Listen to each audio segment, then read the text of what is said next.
جانور کو اچھی طریقے سے چیک کریں۔ سینگ تک ہم پہنچے تھے کہ اگر پیدائشی سینگ نہ ہوں تو قربانی بلا کراہت صحیح ہے، لیکن اگر اوپر سے ٹوٹے ہوئے ہیں تو پھر یہ دیکھا جائے گا اگر جڑ سے ٹوٹے ہوئے ہیں تو قربانی نہیں ہو سکتی، اور اوپر سے ٹوٹا ہوا ہے تو یعنی تھوڑا بہت جھڑ جاتا ہے یا کاٹ کے اس کو جیسے گھس دیا ہے، گول کر دیا گیا ہے، تو اس کی قربانی ہو جائے گی لیکن خلاف سنت ہوگی۔ اور دم وغیرہ چیک کر لیں، بعض اوقات دم کٹ چکی ہوتی ہے اور اس کو جوڑا گیا ہوتا ہے لائٹ وغیرہ سے، یہ ذرا چیک کر لیا جائے۔ اس کے علاوہ اگر تھن والا جانور ہے، مثلا بکری ہے، تو دونوں تھن درست ہونے چاہیے، اور گائے ہے تو کم از کم 3 تھن صحیح ہوں۔ ایک اگر خراب ہو تو اس کی قربانی ہو جائے گی، خلاف سنت ہوگی لیکن ہو جائے گی۔ لیکن اگر 2 تھن خراب ہیں مطلب گائے کے، تو پھر اس کی قربانی نہیں ہوگی، اس لیے تھن بھی چیک کر لیے جائے۔ اس کے علاوہ چلا کر تھوڑا سا دیکھ لیں جانور لنگڑا نہ ہو۔ ویسے تو اتنا لنگڑا جانور کہ خود چل کر قربان گاہ تک پہنچ سکے، چارہ کھانے کے لیے جا سکے، اس کی قربانی جائز ہوتی ہے لیکن مکروہ ہوگی، یہ لنگڑا ہے مکروہ ہوگی۔ لیکن اگر اس سے زیادہ ہے، جیسے ابھی بتایا کہ چل ہی نہیں سکتا ہے، وہ بالکل ایک ٹانگ اٹھا کے کھڑا ہو گیا ہے اور اس کے لیے چلنا دشوار ہو گیا ہے، تو یہ ایک بڑا عیب ہوتا ہے، اس کی قربانی نہیں ہو سکے گی، تو ذرا چلا کر دیکھ لیا جائے، بہت ہی اچھا ہے۔ تو یہ کچھ عیوب اور نقائص اچھی طریقے سے چیک کر لیے جائیں۔ اب مثال کے طور پہ بعض اوقات ایسا ہوتا ہے ہم جانور لے کر آتے ہیں، گاڑی میں چڑھاتے ہوئے یا گاڑی سے اتارتے ہوئے جانور بدک جاتا ہے، پریشان ہوتا ہے، اور اس میں اس کو چوٹ لگ جاتی ہے، بعض اوقات کھال چھل جاتی ہے، تھوڑی چر جاتی ہے، بعض اوقات کھر اس کا تھوڑا سا اکھڑ جاتا ہے، ٹانگ میں چوٹ لگ جاتی ہے جس سے وہ تھوڑا سا لنگڑانے لگتا ہے۔ تو یاد رکھیں کہ اگر گھر میں آئے اور یہ چھوٹے موٹے عیب پیدا ہوئے تو اس میں کوئی حرج نہیں ہے، غنی ہو یا فقیر وہ آرام سے قربانی اس کی کر سکتا ہے۔ لیکن اگر اتنا بڑا عیب پیدا ہو گیا کہ جو قربانی کی راہ میں رکاوٹ ہے، جیسے پورا کا پورا جڑ سے سینگ ٹوٹ گیا، اتنا لنگڑا ہو گیا کہ چل نہیں سکتا ہے، یا آنکھ پھوٹ گئی خدا نخواستہ جانور کی، تو ایسی صورت میں اگر وہ غنی ہے یعنی مالک نصاب ہے تو دوسرا جانور لے کر آئے گا، اس کی قربانی نہیں کر سکتا۔ اور اگر شرعی فقیر تھا اور اس نے بیچارے نے ہمت کر کے جانور خریدا تھا، تو چونکہ شرعی فقیر پر قربانی کا جانور قربانی کی نیت سے خریدتے ہی اس خاص جانور کی قربانی کرنا اس پر واجب ہو جاتا ہے، لہذا اس کے لیے لازم نہیں ہے کہ دوسرا لائے، یہ اسی کو قربان کر سکتا ہے، اللہ تعالیٰ قبول فرمائے گا۔ یہ ہے کہ یہ اس وقت ہے کہ جب آپ ذبح کرنے سے پہلے یا قربان کرنے سے پہلے عیوب و نقائص پیدا ہوتا دیکھیں، تو یہی مسائل ہیں۔ اور ایک یہ ہے کہ آپ نے جانور لٹا دیا ہے، چھری پھیرنے والے ہیں یا تھوڑی بہت چھری پھیر دی ہے، اس میں بھی آپ نے دیکھا ہوگا بعض اوقات جانور ایک دم بدک کے اڑ جاتا ہے، دوڑ پڑتا ہے، بھاگ لیتا ہے، اور عین ذبح کے وقت اس میں کوئی عیب پیدا ہو گیا، مثلا اچھلا بہت ایک دم چھری پھیرتے اچھلنے لگا اور اس سے سینگ ٹوٹ گیا مثال کے طور پر، تو چاہے یہ غنی ہو یا فقیر، اس جانور کی قربانی دونوں کے لیے شرعاً جائز ہے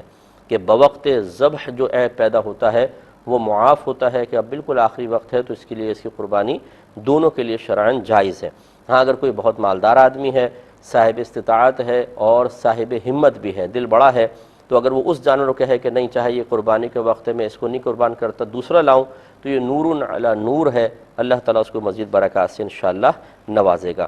کچھ حصوں کے بارے میں بتا دیتے ہیں کہ ایک بات یاد رکھیں کہ گائے اور اونٹ کے اندر زیادہ سے زیادہ 7 حصے دار ہو سکتے ہیں، اس سے زیادہ نہیں۔ اگر 8 آدمیوں نے حصہ ملایا تو کسی کی بھی قربانی نہیں ہوگی۔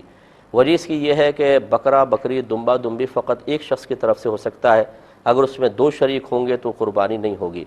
اور گائے کا ایک حصہ سمجھ لیں کہ بکرے کے برابر ہے، تو اس میں بھی 2 آدمی شریک ہو گئے تو قربانی نہیں ہوگی۔ اونٹ اور گائے میں زیادہ سے زیادہ 7 حصے دار ہو سکتے ہیں، لہٰذا اگر 8 حصے دار ہو گئے، مثال کے طور پہ 8واں ملا لیا گیا، تو آپ یہ دیکھیں کہ ہر حصے میں 2 آدمی شریک ہو جائیں گے، کیونکہ اگر ایک حصہ سب کی طرف سے مان لے تو پھر جو 8واں شریک ہے وہ کسی نہ کسی کے حصے کے ساتھ شریک ہوگا، اور چونکہ ابھی یہ حصے مکس ہیں، ایک ساتھ ہیں، ابھی تقسیم تو ہوئے نہیں، تو گویا کہ یہ 8واں ہر ایک کے حصے میں شریک ہے، اور جب ہر ایک کے حصے میں شریک ہے تو ہر ایک کے حصے میں کم از کم 2 آدمی شریک ہو گئے۔ تو جس طرح ایک بکرے میں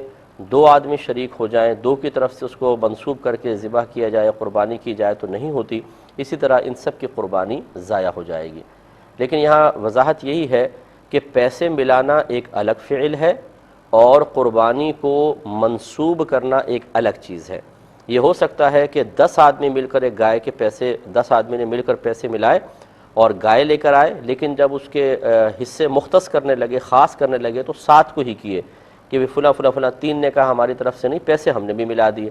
تو پیسے ملانے سے کوئی فرق نہیں پڑتا، اصل میں حصے منسوب کرنا یہ اصل مسئلہ ہوتا ہے۔ تو اگر 2 کی طرف سے یہ کہا کہ بھئی ایک حصہ ہے 2 کی طرف سے، ایک بکرا ان 2 کی طرف سے، یہ ہے منسوب کرنا، اور یہ غلط ہوگا، اس سے پھر قربانی ضائع ہوگی۔ گائے اور اونٹ میں 7 سے زیادہ حصے دار نہیں ہو سکتے، جبکہ بکرا، بکری، دمبا، دمبی میں ایک آدمی کی طرف سے وہ ایک جانور ہوگا۔ اگر 2 آدمی شریک ہو جائیں،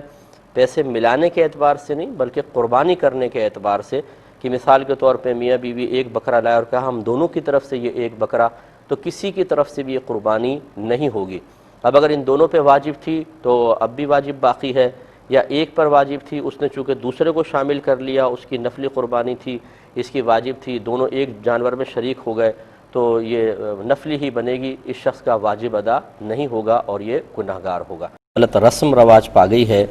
کہ گھر میں گھر کا سرپرست ہی قربانی کرتا ہے۔ بھئی ہمارے تو ابا جان کرتے ہیں، اور ایک ہی جانور لایا جاتا ہے، بعض اوقات اس کے بارے میں کہہ دیا جاتا ہے کہ جی ہم تمام گھر والوں کی طرف سے ایک جانور قربان ہوتا ہے۔ حالانکہ یہ شرعی طریقہ نہیں ہے، بلکہ قربانی کے 3 دن ہوتے ہیں، 10، 11 اور 12 ذی الحجہ۔ تو ان 3 دنوں کے اندر جو بھی گھر کا فرد اپنے اندر قربانی کے وجوب کی شرائط رکھتا ہوگا، اس پہ قربانی واجب ہوگی۔ تو بعض اوقات ایسا ہوتا ہے کہ بہو پر واجب ہو رہی ہوتی ہے اور کسی پر نہیں، بیٹے پر ہوتی ہے اور کسی پر نہیں، بعض اوقات ماں پر ہو رہی ہوتی ہے، والد پر، اور بیٹوں بیٹیوں پر نہیں ہوتی۔ تو اور کبھی ایسا ہوتا ہے سب پر ہو رہی ہوتی ہے، کیونکہ والد صاحب بھی مالک نصاب ہیں، اور والدہ بھی ہیں، بہو بھی ہے، بیٹے بھی ہیں، بیٹیاں بھی ہیں، اگر اللہ نے پیسہ دیا ہے تو سب پر قربانی واجب۔ پھر ہمارے یہاں غلط رسم یہ ہے کہ اس پر زیادہ توجہ نہیں ہوتی ہے، ہم لوگ یوں کرتے ہیں کہ ایک راؤنڈ چلاتے ہیں گھر میں کہ جی اس دفعہ ابا جان کی طرف سے ہے، اس سے اگلے سال جو ہے امی جان کی طرف سے، بھئی پچھلے سال تو دادی جان کی طرف سے تھی، اس سال میری طرف سے ہوگی۔ یہ نہیں دیکھتے کہ جس کی طرف سے آپ کر رہے ہیں اس پہ واجب ہے یا نہیں ہے، اور اس کی طرف سے کرنے کی بنا پر کسی ایسے شخص کی طرف سے قربانی ترک تو نہیں ہو رہی کہ جس پر واجب ہے۔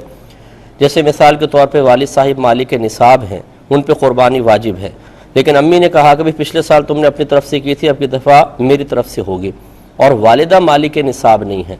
تو یقیناً پھر ان کی طرف سے جو مالک نصاب نہیں ہے، جو بھی قربانی کریں گے وہ نفلی ہوگی، اور والد صاحب پہ قربانی واجب تھی، انہوں نے کی نہیں، تو وہ ترک واجب کے مرتکب ہو کر گناہگار ہوئے۔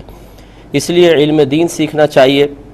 اور گھر کے ہر فرد میں قربانی کی شرائط دیکھنی چاہیے، کس کس میں موجود ہیں، جس میں موجود ہوں سمجھ لو اس پہ قربانی واجب ہے، اور اسے قربانی کرنی ہی ہوگی، اگر نہیں کرے گا تو گناہگار ہوگا۔ عموماً جب پیسہ خرچ کرنے کی باری آتی ہے اور لوگ مسائل سنتے ہیں، بعض اوقات سن لیتے ہیں اور سننے کے بعد کہتے ہیں کہ یار یہ نئے نئے مسئلے نکال کر لے آئے، آج تک ہم نے تو سنا نہیں تھا۔ اب بڑی حیرت انگیز بات ہے، میں 50-100 ایسی چیزیں ذکر کر سکتا ہوں جو آپ نے کبھی بھی نہیں سنی ہوں گی، اور اس طرح آپ بہت ساری معلومات ایسے رکھتے ہوں گے جو میں نے نہیں سنی ہیں، تو اس کا مطلب یہ ہے کہ جو ہم نے نہیں سنی اس کا وجود ہی نہیں ہوگا، اور یہ آپ اپنی کوتاہی کا اعتراف کر رہے ہیں یا کمال کا اعتراف کر رہے ہیں کہ آج تک دین سمجھنے کی توفیق حاصل نہ ہوئی اور ہم یہ کہیں کہ جی ہم نے تو آج تک سنا ہی نہیں ہے۔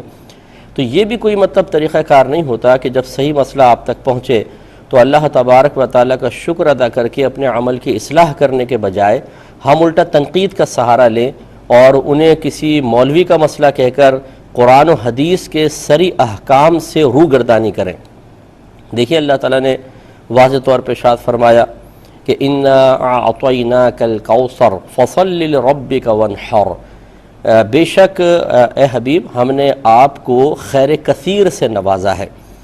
اور پھر پس آپ نماز پڑھیے اور قربانی کیجئے۔ وانحر امر کا صیغہ ہے تو اس کا مطلب ہے قربانی واجب ہے۔ تو اب کس پر واجب ہے؟ یقینی سی بات اس کی کچھ شرائط ہوں گی، تو وہ شرائط کون بیان کرے گا؟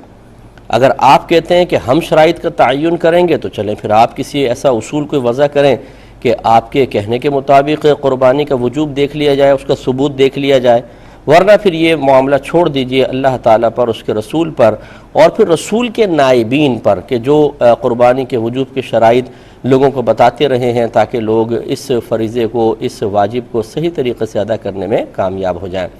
تو میں گزارش کرتا ہوں کہ ہٹ دھرمی کا مظاہرہ کرنے اور علم بغاوت اٹھانے اور اپنے گھر کی غلط رسم پر جم کر بچوں کے لیے ایک غلط